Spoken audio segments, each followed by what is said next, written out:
एक बार फिर आप सभी ई का क्लासेस वर्मा में स्वागत है।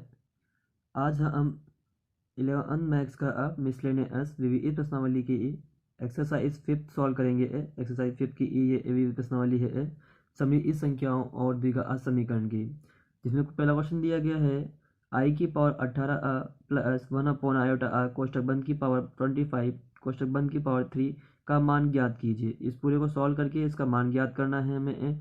तो हम जानते हैं कि आई की पावर 4 इक्वल टू 1 होता है, आई स्क्वायर इक्वल टू -1 होता है, आई क्यूब की वैल्यू -i होती है। तो वो यहाँ पे आई की पावर 18 दी हुई है, तो इसको हम 4 के एक टुकड़ों में बांटना चाहते हैं। तो आई इक्वल टू 18 यानी ई हो जाएगा आई स्क्वायर आई की power 16 and I square plus इसको लिखेंगे 1 की पावर 25 तो 1 होता है। आई की पावर 25 को हमने आई की पावर 24 और आई लिखा है, तो 4 प्लस 1 वापस से 5 हो सकता है, हो जाएगा। हम और इसके टुकड़े करेंगे 16 को हमने लिखा है आई की पावर 4 कोष्टक बंद की पावर 4 और आई स्क्वायर प्लस 1/आई की पावर 4 6। चॉइस को लिख लेंगे 4 छंग चॉइस और ये वाला आई ऐसा कैसा ही रह जाएगा। वैल्यू पुट कर देते हैं। आई की पावर कितनी होती है 1 होती है, 1 की पावर 4 मतलब कितना हो जाएगा 1 हो जाएगा। आई स्क्वायर की वैल्यू -1 होती है प्लस 1/, आई की पावर 4 1 वापस उसकी पावर 6 है तो 1 की पावर 6 यानी 1 हो जाएगा और ये आई ऐसा का ऐसा ही आ जाएगा। यहाँ पर इसको इससे गुणा कर लेंगे -1 हो जाएगा प्लस 1/, इसको इससे गुणा कर देंगे तो 1 आई आएगा और ऊपर नीचे हम आई से गुणा कर देते हैं तो i/आई स्क्वायर आ जाएगा। आई स्क्वायर की वैल्यू वापस -1 होती है, -1 रख देंगे। इस पूरे में से माइनस कॉमन लेंगे तो 1 प्लस आयोटा बच जाएगा। नीचे वाला 1 का कोई मतलब नहीं रहेगा, माइनस यहाँ चल जाएगा, माइनस कॉमन लेने पर 1 प्लस आयोटा कोष्टक बंद की पावर 3 आ गई। इसको ए प्लस बी का होल क्यूब वाले फॉर्मूले से खोल लेंगे तो A cube plus B cube plus 3a square B plus 3a B square होता है। वैल्यू ऊपर कर देंगे ये आ जाएगा। मान रख देते हैं 1 का 1 रह जाएगा। आई क्यूब का होता है आई स्क्वायर आई प्लस 3i की जगह 3i और 3i स्क्वायर का मान -1 रख देंगे। इस वन को वो ऐसा कैसा ही रख दिया है। आई स्क्वायर की वैल्यू -1 होती है, -1 कर दिया है, फिर आई प्लस 3i माइनस इसको इससे गुणा कर देंगे तो वो माइनस के 3 हो जाएंगे। -3 में से एक जाएगा तो 2 बच जाएंगे। यहाँ पे ये माइनस इससे गुणा हो जाएगा तो माइनस का आई प्लस 3i हो जाएगा। अब 3i में से एक आई माइनस कर देंगे तो 2i -2 माइनस को अंदर मल्टीप्लाई कर देंगे तो हमारे पास आंसर आ जाएगा 2 - 2 i। ये इसका आंसर हो जाएगा या फिर इसका मान ज्ञात हो जाएगा। अगला क्वेश्चन दिया गया है Z1 व Z2 के लिए सिद्ध कीजिए कि रियल Z1 Z2 यानी Z1 Z2 का जो रियल पार्ट या वास्तविक मान होगा equal to real Z1 real Z2 minus imaginary Z1 imaginary Z2 के बराबर होता है। तो हम इसका LHS लेंगे, LHS को से RHS लेके आएंगे। तो सबसे पहले यहाँ पे Z1 Z2 लिए गए हैं तो माना Z1 equal to x1 plus iota y1 हो जाएगा तथा Z2 equal to x2 plus iota y2 हो जाएगा। सबसे पहले LHS लिया है, दोनों को गुणा करना है तो हमने भी यहाँ गुणा कर लिया। Z1 Z2 गुणा में लिख दिया इक्वल टू दोनों के मान को गुणा में लिख दिया है। कोष्टक खोलेंगे तो x1 को इन पूरे कोष्टक से गुणा कर लेंगे तो x1 x2 प्लस x1 को इससे करेंगे तो आयोटा x1 y2 हो जाएगा प्लस इसको इन दोनों से गुणा करेंगे तो i x2 y1 plus i2 y1 y2 हो जाएगा। मान रख देंगे यहाँ पे ये वाला ऐसा कैसे आएगा, इन दोनों में आई कॉमन आ रहा है तो आई कॉमन ले लिया हमने। आई स्क्वायर की वैल्यू -1 होती है तो ये -1 हो जाएगी, ये पूरा 1 इससे गुना हो जाएगा। ये वाली टर्म और ये वाली टर्म बिना आयोटा की है उसे एक ब्रैकेट में कर दिया और ये आयोटा वाली टर्म एक ब्रैकेट में आ गई। तो ये Z1 Z2 का मान एक तो ये आ गया इसका रियल पार्ट प्लस ये आ गया इसका इमेजनरी पार्ट। हमें चाहिए केवल इसका रियल पार्ट, जो LHS में है रियल पार्ट लिखा हुआ है आर ही लिखा हुआ है तो हमने ले लिया यहाँ पे Z1 Z2 equal to x1 x2 minus y1 y2। अब हम यहाँ पे एज लेंगे Z1 का वास्तविक मान और उसका इमेजनरी मान। तो वो रियल Z1 ये Z1 है, इसका रियल Z1 यानी इसका वास्तविक मान क्या है सिर्फ x1 है।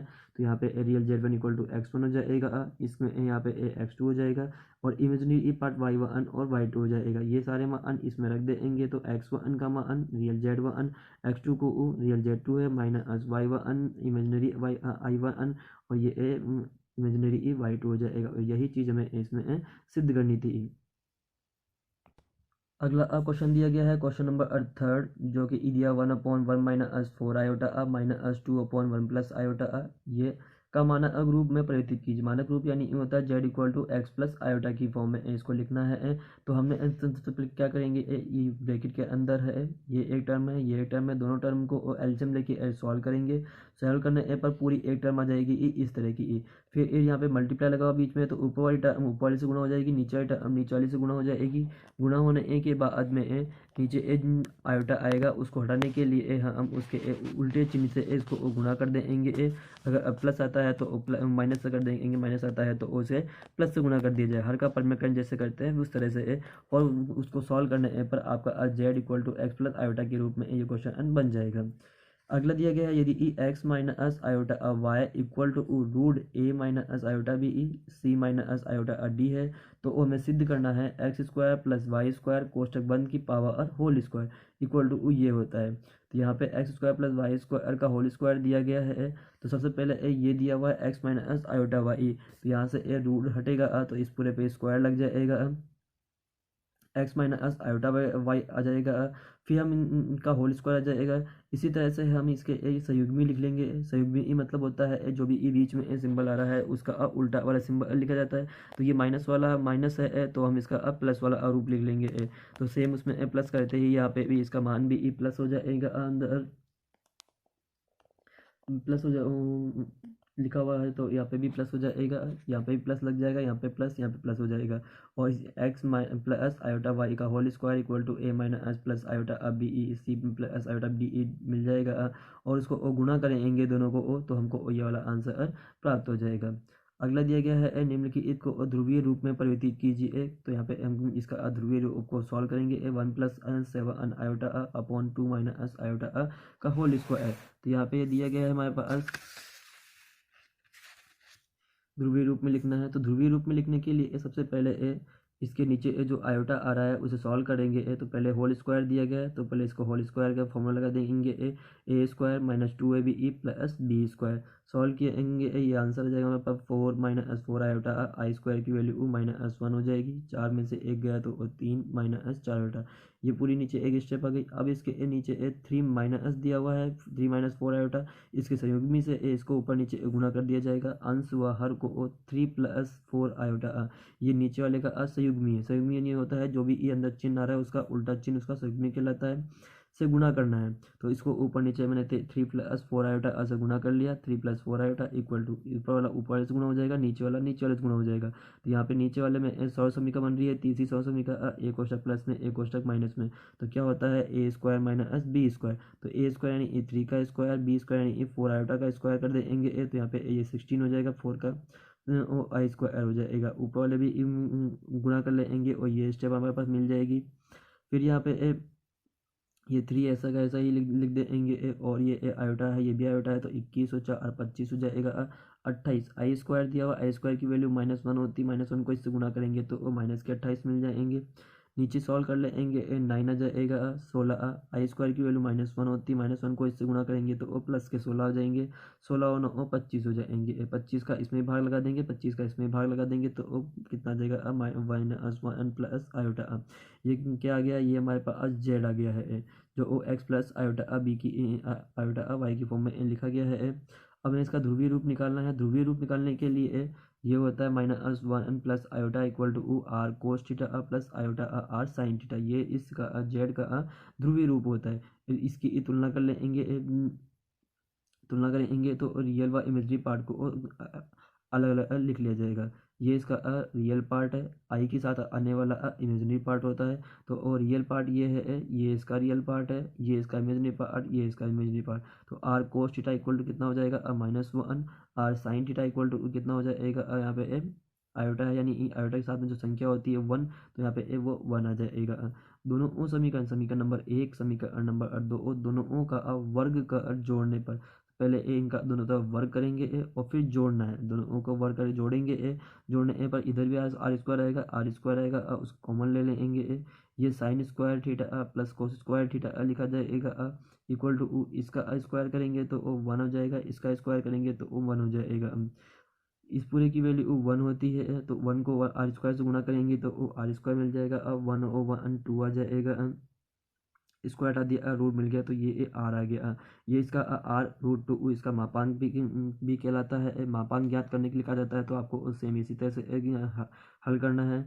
अब समीकरण 1 से ये समीकरण 1 है, r cos theta equal to -1, r का मान यहाँ पे रख देंगे √2, इधर जाएगा तो -1/√2 हो जाएगा।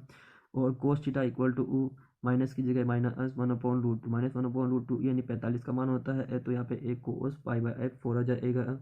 इस माइनस को हटाने के लिए ये माइनस को हटाने के लिए हम कोस π-π/4 कर देंगे। π-π/4 किया यानी कि 180 में से थीटा माइनस किया गया है, तो यानी ये सेकंड क्वाड्रेंट में पहुंच गया। सेकंड क्वाड्रेंट में कोस का मान माइनस में होता है, तो यहाँ पे π-π/4 कर देंगे तो आंसर आ जाएगा 3π/4। ये कोस से कोस कट जाएगा, थीटा का मान कितना आ जाएगा 3π/4 आ जाएगा। इसी तरह से आर और थीटा का मान निकलने के बाद में इसे समीकरण नंबर ए में रख दिया जाएगा। तो यहाँ पे ये -1 प्लस आयोटा आर लिखा हुआ था equal to r cos theta plus r sine theta, r दोनों में से कॉमन ले लिया तो ये √2 बन जाएगा। आर का मान कोस थीटा की जगह पे थीटा का मान रख दिया जाएगा। ये इस समीकरण का अध्रुवीय रूप आ जाएगा, या फिर इस जेड के मान का ये संयुग्मी ध्रुवीय रूप कहलाता है। अगला क्वेश्चन दिया गया है समीकरण क्वेश्चन प्रश्न 6 से 9 तक समीकरणों को हल कीजिए। तो ये द्विघात समीकरण हैं जिन्हें आप सीधा चलेगा। जो सूत्र होता है x equal to -be plus minus root b² -4ac upon 2a। इसके ई मानक समीकरण से तुलना करेंगे तो a का मान 3, b का मान -4, c का मान 20/3, इन मानों को इसमें रख करके हल करेंगे तो आपको इस समीकरण का हल मिल जाएगा। क्वेश्चन नंबर 6 से 9 तक आपको इसी तरह से हल करना है। अगला दिया गया है क्वेश्चन नंबर 10। क्वेश्चन नंबर 10 दिया गया है z1 equal to 2 minus iota, z2 equal to 1 iota iota, और इसका मान हमें ज्ञात करना है। यहाँ पे कॉमा लगा हुआ है, ये टर्म अलग हो गई है, और इसका मान हमें ज्ञात करना है कि z1 प्लस z2 प्लस 1। तो इसको हम सॉल्व कर लेते हैं।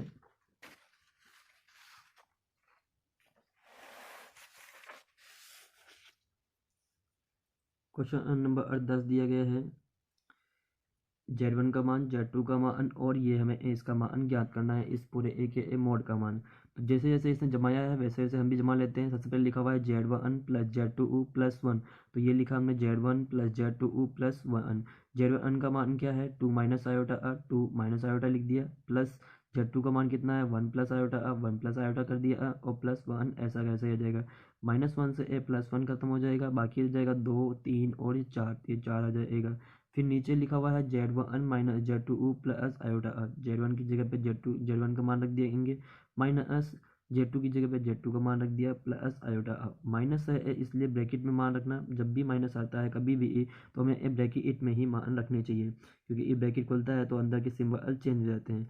फिर ये वाला ऐसा कैसे लिख दिया, -1 हो जाएगा, माइनस आयोटा हो जाएगा, और ये प्लस आयोटा, आयोटा से इसका आयोटा कट जाएगा ये वाला, अब बाकी रह जाएगा 2 माइनस 1 इक्वल टू 1 हो जाएगा, और ये -1 आ जाएगा। तो इस पूरे एक में ऊपर वाले की वैल्यू 4 आई है, नीचे वाले की वैल्यू 1 माइनस आयोटा है, दोनों को डिवाइड कर दिया, ये आ जाएगा। अब हमें इसको सॉल्व करना है, तो इसके नीचे आयोटा आ रहा है, उसको हटाने के लिए इसके संयुग्मी से गुना करेंगे। इसका संयुग्मी यानी ये माइनस का है, तो हमें प्लस वाला आ लेकर के ऊपर नीचे गुना कर देंगे।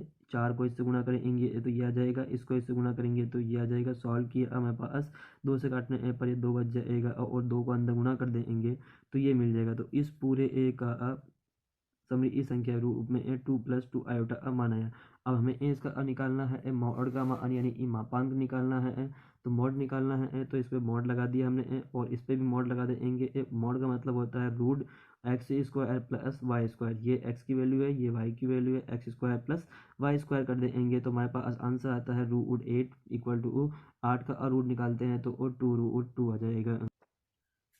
क्वेश्चन नंबर 11 दिया गया है a plus iota b equal to this, और हमें सिद्ध करना है ये। तो ये सेम क्वेश्चन हमारे पास अभी पहले भी आया था, क्वेश्चन नंबर 4 में है, तो जैसे यह बताया गया है वैसे ही इसको सॉल्व कर लेंगे। अगला क्वेश्चन हमारे पास है क्वेश्चन नंबर 12, जहाँ z1 और z2 का मान दिया गया है, और हमें real z1 z2 upon z1 बार या फिर ये ज्ञात करना है। तो इसको हम ज्ञात कर लेते हैं। Question number 12 z1 equal to two minus iota z2 equal to minus two plus iota तो real z1 z2 upon z1 bar का हमें मान ज्ञात करना है। तो सबसे पहले हमने ये इसका मान ज्ञात करना है, तो z1 z2 अपॉन ये इसका मान निकालते हैं। तो z1 z2 अपॉन z1 बार, तो z1 का मान ये रहा, z2 का मान ये रहा और z1 बार यानी इसका संयुग्म ई, z1 का संयुग्म ई यानी ये का संयुग्म लिख दिया जाएगा। तो माइनस की जगह ए पे प्लस आयोटा लग जाएगा। सॉल्व करना है इसको, ऊपर वाले को पहले सॉल्व कर लेते हैं, ऊपर वाले को गुणा कर लेंगे तो ये माना जाएगा। नीचे वाला ऐसा कैसा ही रहेगा, इसको सॉल्व करेंगे तो ये minus 4 2 iota 2 iota equal to 4 iota I square की वैल्यू -1 होती है, -1 को इससे गुणा करेंगे तो ये प्लस का 1 हो जाएगा। -4 और +1 इक्वल टू -3 हो जाएंगे और ये 4 आयोटा ऐसे ले जाएगा। नीचे वाला ऐसा का ऐसा ही लिया गया है। अब नीचे से आयोटा हटाना है तो इसके संयुग्म ई से ऊपर नीचे एक गुणा करना पड़ेगा। तो 2 प्लस आयोटा का संयुग्म ई 2 माइनस आयोटा होता है, उसको हमने ऊपर नीचे एक गुणा कर दिया। गुणा करके फिर से सॉल्व करेंगे, ऊपर वाले को ऊपर से गुणा कर देंगे, नीचे वाले को नीचे से गुणा कर देंगे तो हमें ये स्टेप मिल जाएगी। और इधर z1 z2 अपन z1 बार चल रहा है, वैसे कैसे ही लिखा जाएगा। यह जाएगा 8 और 3 11 11 आयोटा हो गए -6, ऐसा कैसे ही आई स्क्वायर की वैल्यू -1 रख देंगे, उसको गुणा कर देंगे तो यह जाएगा -4। 6 में से +4 जाएंगे तो -2 बचेंगे और नीचे 4 और 1 5 हो जाएगा। इस 5 को इसके नीचे भी लिख देंगे, इस 5 को इसके भी नीचे लिख देंगे और ये हमें x प्लस आयोटा के रूप आयोटा वाई के रूप में मिल जाएगा। जहाँ पे बिना आयोटा वाला मान रियल पार्ट है और आयोटा के साथ वाला पार्ट इमेजिनरी पार्ट है। हमें क्वेश्चन में सिर्फ इसका रियल पार्ट पूछा गया था, तो हमने इसका रियल पार्ट -2/5 लिख देंगे। अगला इसका क्वेश्चन नंबर 20 दिया गया है, जहाँ है यदि 1 plus iota upon 1 minus iota की पावर m इक्वल टू 1 तो m का न्यूनतम पूर्णांक ज्ञात कीजिए। न्यूनतम पूर्णांक यदि कम से कम यहाँ पे कौन सा मान रखा जा सकता है, ज़्यादा ज़्यादा नहीं पूछा गया है, कम से कम पूछा गया है। भाई कम से कम आप कितना मान रखेंगे जिससे कि आपको 1 मिल जाए। तो यहाँ पे हमने 1 प्लस आयोटा और 1 माइनस आयोटा अंदर वाला पार्ट लिया, उसको सॉल्व किया है, उसके ऐसे ही नीचे वाले के सही में ई से ऊपर नीचे गुणा किया, सॉल्व करेंगे तो 2 आयोटा अपॉन 2 आ जाएगा, 2 से 2 कट जाएगा तो बचेगा हमारे पास आयोटा। तो अब हमें यहाँ पे इसके पूरे अंदर वाले की वैल्यू आयोटा है। दोनों तरफ m घात लेने पर, दोनों तरफ हमने m घात ली है, इस वाले में दोनों तरफ m घात ले ली क्योंकि हमें क्वेश्चन में यहाँ पे m चाहिए तो इधर भी m लग जाएगा, ये आ जाएगा। और i की पावर m यहाँ पे दे रखी है। अब इसके यहाँ पे इसकी वैल्यू 1 हमें लेके आनी है, तो 1 इक्वल टू आई की पावर m हो जाएगा, या फिर आई की power m equal to i 4k यानी ई की 1 इक्वल टू होता है आई की पावर 4, आई की पावर 4 होता है। अब के यहाँ पे कोई भी ई संख्या हो सकती है, आई से आई कट जाएगा, m इक्वल टू आ जाएगा अब 4k। तो न्यूनतम पूर्णांक के लिए k इक्वल टू 1 लेने पर यानी ई की कम से कम यहाँ पे k इक्वल टू 1 लेना पड़ेगा।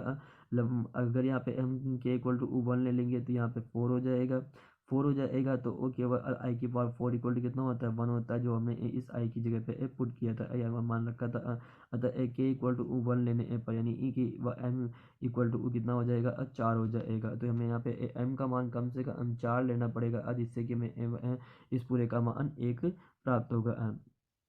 इसी के साथ हम इसके विविध प्रश्नावली ई के उदाहरण भी देखते हैं कि उदाहरण कैसे किस तरह से सॉल्व किए गए हैं। उदाहरण दिया गया है, सबसे पहले उदाहरण number 12 3 - 2 iota upon 1 + 2 iota 2 plus ये इसका संयुग्म ज्ञात करना है।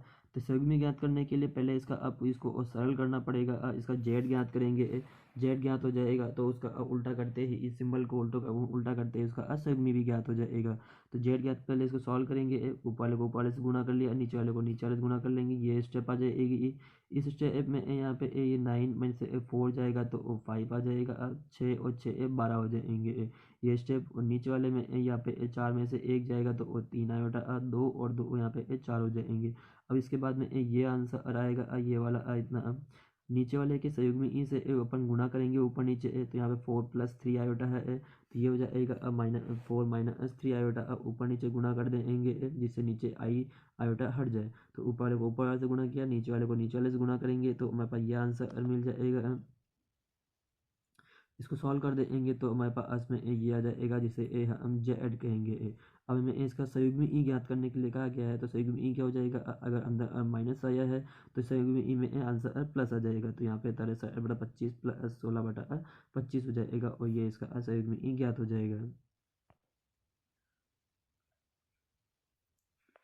अगला एग्जाम्पल दिया गया है, निम्न की इस समी संख्याओं का मापांक और पूर्णांक ज्ञात कीजिए। तो हमारे पास समी संख्या ये दी गई है, इसे अभी ये भिन्न रूप में लिखी हुई है, इसे सिंपल रूप में लिखेंगे तो ऊपर नीचे इसके संयुग्मी से गुणा करके सॉल्व किया हमने, ये हमारे पास में केवल आयोटा मिल रहा है, तो इसको लिखेंगे 0 प्लस आयोटा, ताकि ये एक्स प्लस आयोटा वाई की फॉर्म में आ जाए, जिसे हम जेड कहते हैं। अब यह आ जाएगा, इसके ध्रुवीय रूप से इसकी तुलना कर लेंगे, ध्रुवीय रूप से तुलना करेंगे तो ओ एक्स को एक्स का मान कितना आ रहा है, 0 आ रहा है, तो 0 equal to r cos theta हो जाएगा। और ये आयोटा की संख्या के साथ में संख्या है, यानी 1 equal to r sine theta हो जाएगा। तो इसे ए एक्स कहते हैं, इसे ए वाई कहते हैं, तो एक्स आर कोस थीटा होता है और वाई आर साइन थीटा होता है। दोनों समीकरणों को वर्ग कर जोड़ेंगे तो मेरे पास आर स्क्वायर का मान 1 आ जाएगा, यानी आर का मान में 1 प्राप्त होगा।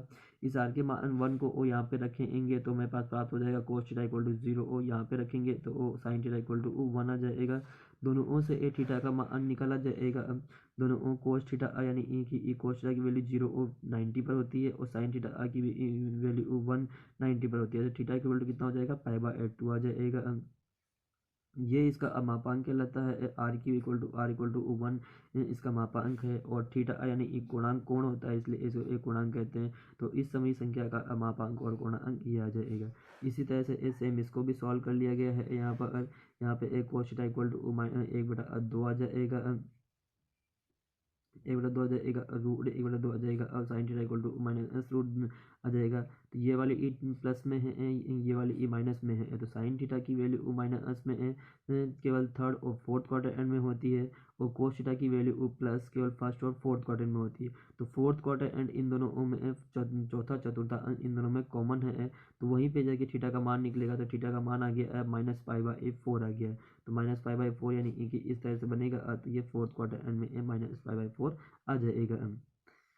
अगला उदाहरण दिया गया, उदाहरण number 14, x plus iota y equal to उद्देश्य, तो सिद्ध कीजिए x square plus y square equal to 1 होता है। तो हमें इसका स्क्वायर निकालना है, एक्स स्क्वायर वाई स्क्वायर, तो सबसे पहले यहाँ पे एक्स प्लस आयोटा वाई दिया हुआ है, इसको हमें हम लिख लेंगे ऐसा का ऐसा आ जाएगा, और ऊपर और नीचे इसके ए सहयोग में इसे गुणा कर दिया, ए माइनस आयोटा बी दिया हुआ, इसका सहयोग में हो जाएगा ए प्लस आयोटा बी, ए प्लस आयोटा बी। सॉल्व करेंगे तो मेरे पास में ये मान मिल जाएगा। इसी तरह से ये आ गया एक्स प्लस आयोटा वाई का मान, और हमें इसका असहयोग भी निकालेंगे तो वो एक्स माइनस आयोटा कर देंगे, एक्स माइनस आयोटा कर दिया, तो यहाँ पे ए माइनस आ जाएगा, पहले यहाँ पे प्लस था। अब इन दोनों समीकरणों को गुणा कर लेंगे, दोनों समीकरणों को गुणा करेंगे, गुणा करने पर एक्स स्क्वायर वाई स्क्वायर मिल जाएगा, और ये वाली ये दोनों यहाँ पे इस तरह से मान सॉल्व हो जाएगा। और सॉल्व करने एलसीएम लेने के बाद में हल करने पर आपको आंसर कितना आ जाएगा, 1 आंसर में मिल जाएगा। अगला दिया गया है, थीटा का वास्तविक मान बताइए, जबकि ये मात्र के वास्तविक है। तो यहाँ पे ये लिया हुआ है, इसको हमने लिख लिया, इसके संयुग्म में ई से ऊपर नीचे गुणा कर दिया, माइनस का चिन्ह दिया हुआ तो ऊपर नीचे प्लस वाले से ए में गुणा कर दिया, ऊपर दोनों को सॉल्व करेंगे तो ये आंसर आ जाएगा, ये आ जाएगा। ये इसका रियल पार्ट हो गया, इसमें आयोटा आ रहा है, इसलिए ये इसका इमेजिनरी पार्ट हो जाएगा। तो हो जाएगा, दिया गया कि सभी संख्या अवास्तविक है, इसलिए केवल ये वाला मान 0 हो जाएगा, यानी साइन थीटा इक्वल टू 0 हो जाएगा। साइन थीटा इक्वल टू इस पूरे को साइन थीटा कहेंगे, साइन थीटा की वैल्यू 0 और 0 होती है हमारे पास n पाई पर, यानी पाई यानी 2 पाई या 4 पाई से 360 डिग्री पर, या उसके डबल जो आएगा उस मान पे होता है, तो थीटा की वैल्यू n पाई हो जाएगी। समी संख्या z इक्वल टू उद्देश्य के ध्रुवीय रूप में परिवर्तित कीजिए। इसको ध्रुवीय रूप में लिखना है, यानी कि इसका मापांक को गुणांक ज्ञात करना पड़ेगा। इसके लिए पहले ए समीकरणों को सॉल्व करना पड़ेगा। ऊपर वाले पार्ट को ऐसे लिख देंगे, नीचे ए कोस π/3 दिया गया है, तो कोस π/3 की वैल्यू होती है 1/2 आयोटा, साइन π/3 की वैल्यू होती है √3/2 आयोटा, ऐसा कैसे रह जाएगा। इसको सॉल्व करेंगे, दोनों का एलसीएम लेंगे तो 2 आएगा, और 2 को ऊपर भेज देंगे तो यहाँ चल जाएगा, और इन दोनों को ऐसे का ऐसा ही लिख दिया जाएगा। अब इसके से नीचे वाले ए के संयुग्मी ई से ऊपर नीचे एक गुणा किया है, फिर सॉल्व किया है, ये हमें ये मिल जाएगा। इधर यहाँ पे 1+2 = 4, 3 = 4 होता है, उसको 2 से काट देंगे, 4 को तो यहाँ 2 बच जाएगा, अंदर वाले को सॉल्व करेंगे ये आ जाएगा। इसको ओ यहाँ पे ये आ जाएगा एलसीएम लेने ए पार्ट, इसका दो पार्ट आ गए, एक पार्ट इमेजिनरी पार्ट, ए इसका रियल पार्ट और ये इमेजिनरी पार्ट। अब इसकी तुलना की जाएगी, तुलना करेंगे तो ओ ये एक्स मान है तो आर कोस थीटा कहेंगे, ये आयोटा वाला मान जो होता है वो वाई वाला मान होता है तो आर साइन थीटा कहेंगे। इसे दोनों को ओ वर्ग कर जोड़ देंगे तो ओ दोनों का अब वर्ग करके जोड़ना है, तो यानी आर स्क्वायर आ जाएगा, अब इसका वर्ग ये हो जाएगा, इसका वर्ग ये हो जाएगा और जोड़ का निशान लगा दिया गया, जोड़ने के लिए कहा गया है। अब इनका वर्ग करके जोड़ने पर आपको ये टर्म मिल जाएगी, सॉल्व करेंगे तो मेरे पास कितना आ जाएगा, 4 से 4 कटने के बाद में 2 आ जाएगा। आर स्क्वायर की वैल्यू √2 है तो आर की वैल्यू कितनी आ जाएगी, √2। यहाँ पे रखेंगे √2 इसके नीचे जाके जाएगा, वहाँ पे चल जाएगा और इसको सॉल्व कर लिया जाएगा, तो यह आ जाएगा cos थीटा की वैल्यू, ये आ जाएगी इस sin थीटा की वैल्यू, सॉल्व की जाएगी इन दोनों को, तो दोनों के सॉल्व करने पर थीटा = π/4 + π/6 प्राप्त होगा, इक्वल टू 5π/12 हो जाएगा। एलसीएम लेने पर एलसीएम पे आ जाएगा और ये मान हमें z = इसका असमरूपी ध्रुवीय रूप प्राप्त हो जाएगा, आर का मान कोस theta plus iota sine theta, theta की वैल्यू 5π/12 और 5π/12 आ गई है। ये हो जाएगी आपके इस प्रश्नावली के सॉल्यूशन हो जाएंगे। अगली बार हम इसके अगले अगले चैप्टर की विविध प्रश्नावली को सॉल्व करेंगे। वीडियोज़ को अच्छे से ध्यान से देखें और आगे ऐसे शेयर भी करते रहें। इन सभी क्वेश्चनों को एक बार ध्यान से देखने के बाद आप खुद अपने मन से सॉल्व करें, क्योंकि आप 11th क्लास में आ गए हैं। अब जितना ज़्यादा सेल्फ स्टडी करेंगे उतना ही आपके लिए अच्छा रहेगा, क्योंकि आगे चलकर हमें केवल सेल्फ स्टडी ही करनी है। जितना ज़्यादा आप सेल्फ स्टडी करते हैं आपकी मैथ्स उतनी ही ज़्यादा क्लियर होती जाती है। इन सॉल्यूशन के PDF फाइल आपको और डिस्क्रिप्शन में लिंक दिया जा रहा है, वहाँ से डाउनलोड कर सकते हैं। इसका PDF या इमेज दोनों फॉर्मेट वहाँ पे मिल जाएंगे आपको। हमारे साथ जुड़े रहने के लिए आप सभी का बहुत बहुत धन्यवाद।